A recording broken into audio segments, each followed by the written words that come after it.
जय श्री राम मेरे सनातनी बंधुओं। आइए इस सनातन रूपी वृक्ष के जड़ों को सिंचित करें और इस वृक्ष को पुष्पित और पल्लवित करें। पिछले अंक में हम लोगों ने अध्ययन किया कि मंत्री सुमंत्र जो है वो राम, सीता और लक्ष्मण को गंगा तट पर छोड़ करके वो वापस अयोध्या लौटते हैं और अयोध्या में राजा दशरथ को सारा वृतांत सुनाते हैं। महाराजा दशरथ जो है सुमंत्र के द्वारा बताए गए वृतांत के आधार पर बहुत दुखी होते हैं और उन्हें बहुत पश्चाताप होता है कि उन्होंने बिना बुजुर्ग मंत्रियों से विचार विमर्श किए हुए अपने योग्य पुत्रों को वो वनवास दे दिया है और वो बहुत खेद व्यक्त करते हैं। और यहाँ तक कि वो अपनी पत्नी महारानी कौशल्या से भी क्षमा मांगते हैं कि मेरे कारण तुम्हारा जीवन जो है वो दुखी हो गया है। और इसके पश्चात वो फिर महाराजा दशरथ जो है वो एक जो उनको युवावस्था में मुनि के द्वारा जो श्राप दिया गया था, जिसमें उसकी कथा जो है बताते हैं कि कैसे उन्होंने शब्द भेदी बाण से मुनि के पुत्र को धनुष से, तीर धनुष से उसकी हत्या कर दी थी। और इसके पश्चात उसके मुनि ने जो है मुझे श्राप दिया था कि मैं भी एक दिन पुत्र विछोह में अपना प्राण त्याग दूंगा। इतना कथा, इतना प्रसंग सुनाते हुए महाराजा दशरथ जो है वो माता कौशल्या और सुमित्रा के उपस्थिति में अपना प्राण त्याग देते हैं। इस अंक में हम लोग अयोध्या कांड के 65वें सर्ग से लेकर के 71वें सर्ग तक का अध्ययन करेंगे। महाराजा दशरथ की मृत्यु हो चुकी है और उनकी दोनों पत्नियां माता कौशल्या और सुमित्रा जो है वो बेहोश हैं। जब अयोध्या के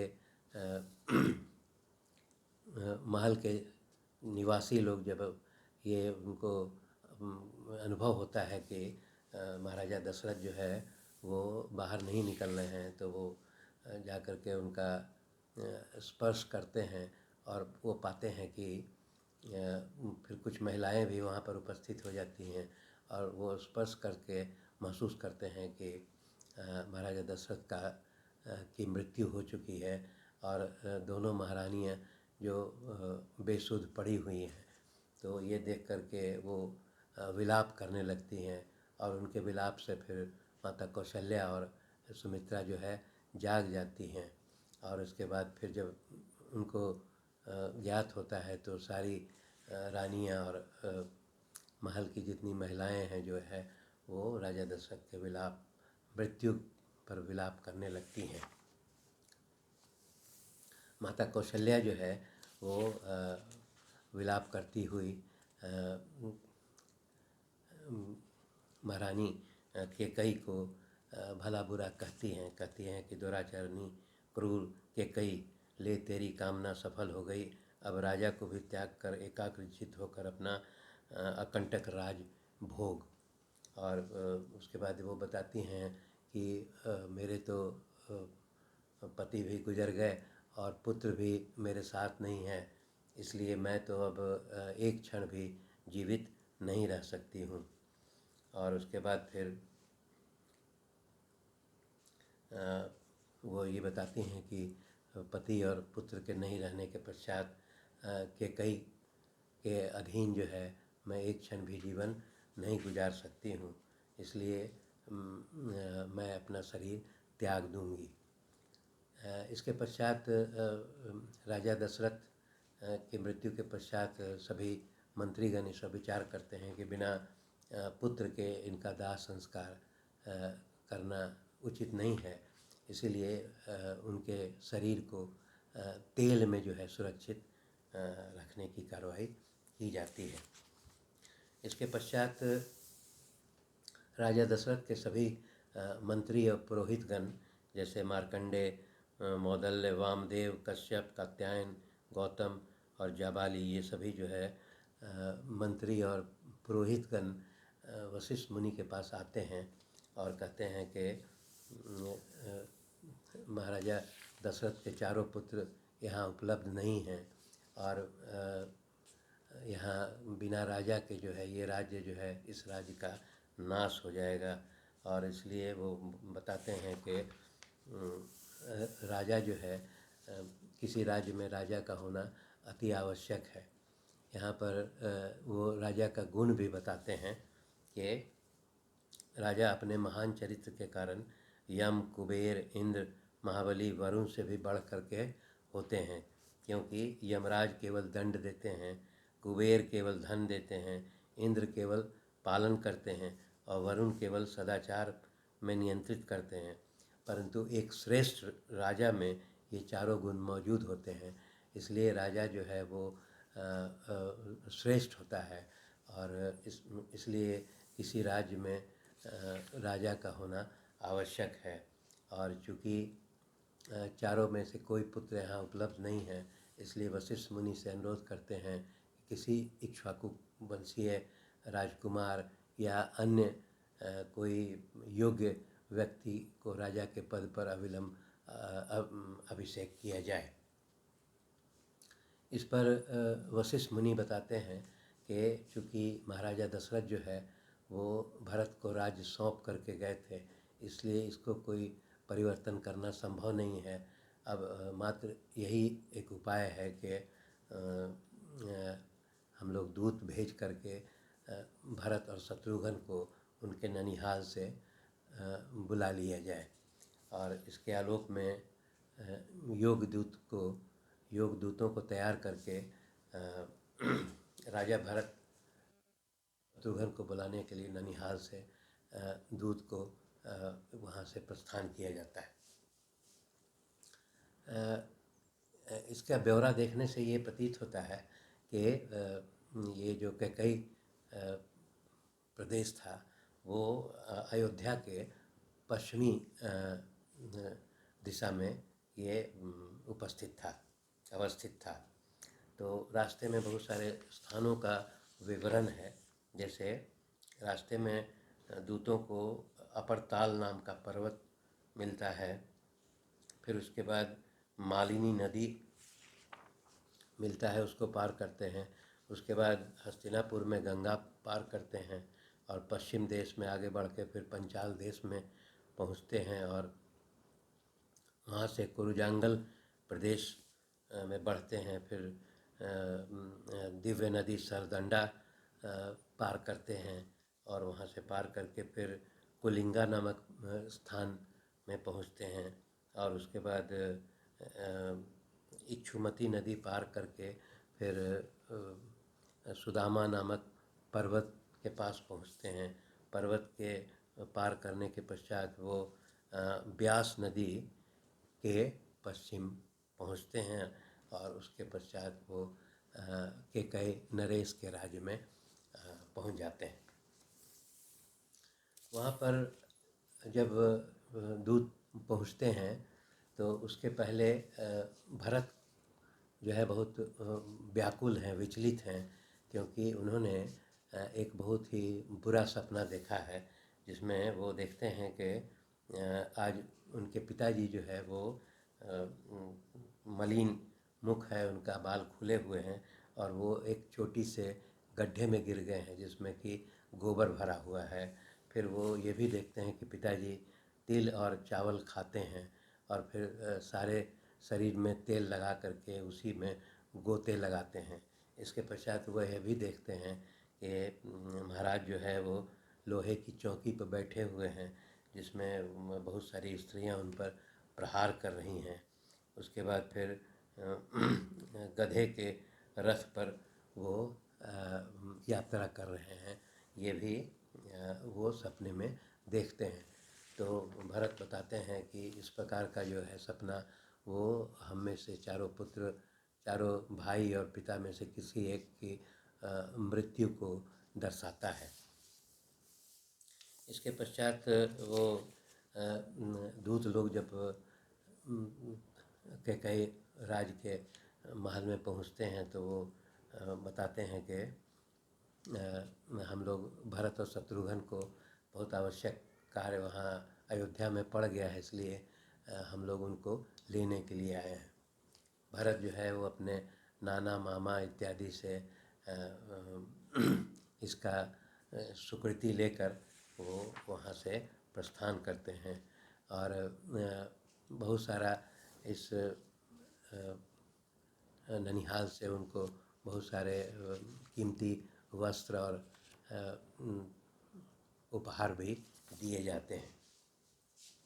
लेकिन भरत जो है वो दुखी मन से वो यहाँ से प्रस्थान करते हैं। उनको ये शंका सताती रहती है कि कोई विशेष कारण के बिना जो है उनको इतना जल्दीबाजी में क्यों बुलाया गया है, इसलिए वो चिंतित अवस्था में वहाँ से चलते हैं। अब इसमें वहाँ से जो चलते हैं उसमें भी बहुत सारे स्थान और नदियों और पहाड़ों का विवरण दिया गया है, जिसको हम लोग संक्षेप में देखेंगे। इसमें भी वही दर्शाया गया है कि कई प्रदेश से जो ये निकलते हैं तो अयोध्या ये पूर्व दिशा की ओर ही ये भ्रमण करते हैं। तो उसमें पहले सुदामा नदी को पार करते हैं, उसके बाद हाल्दिनी नदी को पार करते हैं और उसके बाद सतरदु नदी, जिसको सतलज भी उसका नाम है, उस नदी को पार करते हैं। उसके बाद वो अपर पर्वत नामक जनपद में जाते हैं जहाँ शिला नाम की नदी है, उसको पार करते हैं। उसके पश्चात जो है शिलावाहा नामक नदी को पार करते हैं और उसके बाद चैत्रथ नामक वन को पार करते हैं। उसके पश्चात पश्चिम वाहिनी सरस्वती तथा गंगा का जो संगम है उसको भी पार करते हैं। यहाँ पर ये इससे स्पष्ट होता है कि एक सरस्वती नदी भी रास्ते में थी जो अभी विलुप्त हो चुकी है, वो गंगा में आकर इस स्थान पर मिलती थी। इसके पश्चात कलिंगा नदी को पार करते हैं और उसके पश्चात फिर यमुना तट पर आकर के विश्राम करते हैं। फिर वहाँ यमुना को पार करके फिर गंगा के पास पहुँचते हैं, गंगा नदी को भी पार करते हैं और गंगा को पार करने के बाद एक और नदी कुटिकोष्टिका नदी भी रास्ते में पड़ती है, उसको पार करते हैं और उसके बाद फिर जम्बूप्रस्थ नामक स्थान से भी गुजरते हैं। इसके पश्चात उज्जिहाना नामक एक नगर है, वहाँ से भी गुजरते हैं जहाँ बहुत सारे कदम के वृक्ष पाए जाते हैं। इसके पश्चात वो सर्वतीर्थ नामक ग्राम में निवास करते हैं और उसके बाद उत्तानिका नदी और उसके बाद फिर हस्तिपृष्ठक नामक गांव में जाकर के पहुंचते हैं। उसके पश्चात एक कुटिका नदी भी रास्ते में पड़ती है, उसको पार करने के पश्चात फिर एक साल नगर और उसके बाद गोमती नदी भी रास्ते में उनको मिलता है। गोमती नदी पार करके वो फिर कलिंग नगर के पास पहुंचते हैं। कलिंग नगर के बाद सालवन नामक स्थान है और सालवन के पश्चात फिर वो अयोध्या नगरी पहुंच जाते हैं। अयोध्या नगरी में जब पहुंचते हैं तो वो भरत जो है अयोध्या नगरी को बहुत वीरान पाते हैं और उनको आशंका हो जाती है। और इसके पश्चात ये जो नगर है अयोध्या नगर में फिर यहाँ पर एक वर्णन है कि उसका जो पश्चिमी द्वार था, जिसका नाम क्योंकि वहाँ हमेशा वैजयंती पताका फहराया जाता था, इसलिए पश्चिमी द्वार का नाम वैजयंत था और उसी पश्चिमी द्वार से ही भरत जो है वो अयोध्या नगर में प्रवेश करते हैं। तो ये एक महत्वपूर्ण जानकारी है। और उसके बाद वो बहुत चिंतित हैं कि जरूर उन्हें अनिष्ट की आशंका होती है कि बिना कारण उन्हें जो बुलाया गया है। और उसके बाद वो रास्ते में पाते हैं कि वो नगर वीरान पड़ा है, देव मंदिर जो है वो वीरान पड़े हुए हैं। वहाँ कोई भी हर्ष का वातावरण वो नहीं पाते हैं। और उसके बाद जब महल में प्रवेश करते हैं तो उनकी माता जो है वो ये बताती हैं बहुत संयमित वे में बताती हैं कि ये महाराजा दशरथ की मृत्यु हो चुकी है। और वो फिर यह भी बताती हैं कि महाराजा दशरथ से मैंने तुम्हारे लिए राज्याभिषेक का वरदान मांगा है और रामचंद्र जी के लिए 14 वर्ष का वनवास का वरदान मांगा था। उसी के शोक में राजा दशरथ की मृत्यु हो गई है। तो इसके पश्चात जो है वो भरत जो है वो बहुत क्रोधित होते हैं और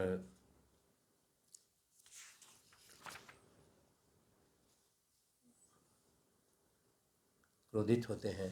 और उसके पश्चात उनकी माता ये समझाती हैं कि ये सब मैंने तुम्हारे लिए किया है पुत्र, इसलिए तुम ये शोक छोड़ करके और इस अयोध्या का राजा बन करके इस प्रजा की सेवा करो। इस अंक में बस इतना ही। धन्यवाद।